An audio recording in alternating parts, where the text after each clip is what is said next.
अस्सलाम वालेकुम। क्या आप जानते हैं कि जब आप ज़ेवर खरीदते या बेचते हैं तो सुनार आपको किस तरह चूना लगाते हैं? आज मैं आपको तमाम दांव समझाने जा रहा हूँ जिनसे आप लाखों का नुकसान उठा सकते हैं और साथ ये भी बताऊंगा कि इससे बचा कैसे जा सकता है।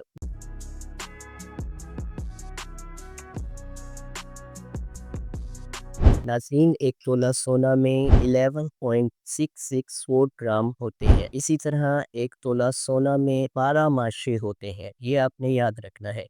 अगर आप एक तोला जेवर बना सोना फरोख्त करते हैं तो अगर सुनार ने जेवर आपको खुद बना कर दिया है तो वो 2 माशे कटौती करता है, और अगर आपने किसी और से बनवाया है और फरोख्त किसी और सुनार को कर रहे हैं तो वो एक तोला सोने के 3 माशे कटौती करेगा। बयान किए गए दाव को सुनार एक रत्ती माशा या 2 रत्ती माशे का नाम देगा। आपने अगर एक तोला जेवर फरोख्त किया तो कटौती के नाम पे आपके जेवर से 3 माशे गए। अब दूसरी तरफ आते हैं, यानी अगर आप जेवर बनवाते हैं तो एक तोला सोना 24 कैरेट होता है। इसे इंग्लिश में कैरेट बोलते हैं। पहले आपको समझाता हूँ कि कैरेट किस बला का नाम है। कैरेट सोने के खालिसपन को नापने का मेयार है। तकरीबन 100% खालिस सोना 24 कैरेट सोना कहलाता है। जितने कैरेट कम होंगे इतनी इस सोने में मिलावट शामिल है, यानी कि 12 कैरेट सोना मतलब 50% मिलावट, और 18 कैरेट मतलब 75% खालिस और 25% मिलावट है।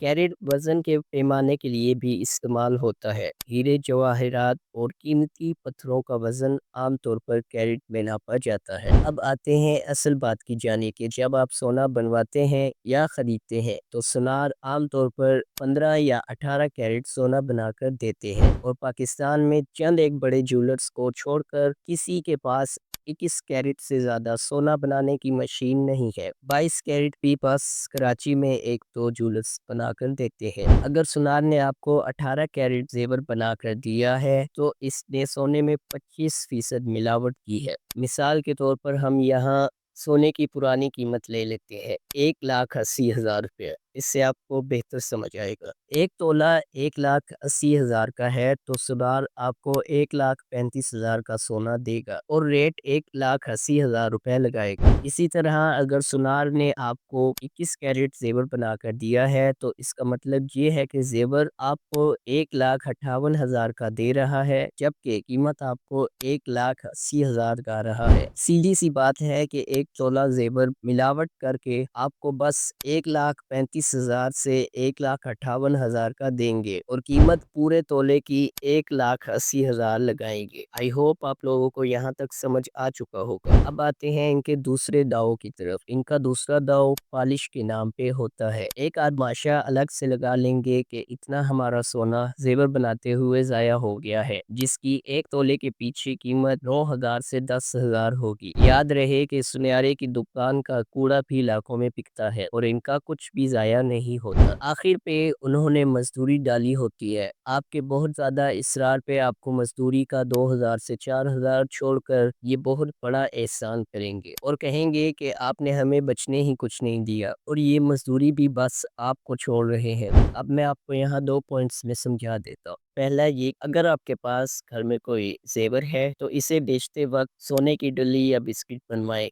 वो भी एतमाद वाले बंदे से। रियायत तो खैर वो भी नहीं करेगा, मगर फिर भी आपने सोने की डली या बिस्किट बनवाना है, मतलब मिलावट निकल जाएगी और खालिस 24 कैरेट सोना रह जाएगा। फिर इस डली यानी खालिस 24 कैरेट सोने को इस दिन के सरकारी रेट पर बेचें, वरना आपको बहुत बड़ा चूना लग जाएगा। दूसरा पॉइंट ये कि जेवर बनवाते वक्त पहले तय करें कि सोना 21 कैरेट बनाओगे, 18 कैरेट या 15 कैरेट। जितना खालिस वो सोना बनाए इस हिसाब से 15, 18 या 21 कैरेट के मुताबिक कीमत दें, ना कि 24 कैरेट की कीमत अदा करें। साथ में ये धमकी भी दें कि मैं अभी इसे मशीन में चेक करवाऊंगा कि ये 15, 18 या 21 कैरेट सोना ही है या तुमने मुझे चूना लगाया है। और वक्त या सहूलत मुयस्सर हो तो इस मशीन पे चेक भी करवाएं कि सुनार ने आपको कितने कैरेट सोना बना कर दिया है और आपने कितने कैरेट के हिसाब से कीमत अदा की है। आई होप अब आप लोगों की सारी कंफ्यूजन दूर हो गई होगी। अगर आप चाहते हैं कि सुनार का कोई दाव आप पर ना चले तो ये बातें हमेशा याद रखें। वैसे भी शादी सीज़न आने वाला है, हर खानदान में ही तकरीबन इस सीज़न में शादियां होती हैं, तो इन बातों को आप एक नोटबुक में लिख लें, तो जब आप सुनार के पास जाएं तो उसकी बातों में आकर कंफ्यूज ना हो जाए। वीडियो पसंद आई हो तो दूसरों के साथ शेयर लाजमी कीजिए ताकि कोई और भी इस नुकसान से बच सके। मुझे दीजिए इजाज़त, मिलते हैं नेक्स्ट वीडियो में किसी नए टॉपिक के साथ। अल्लाह हाफिज़।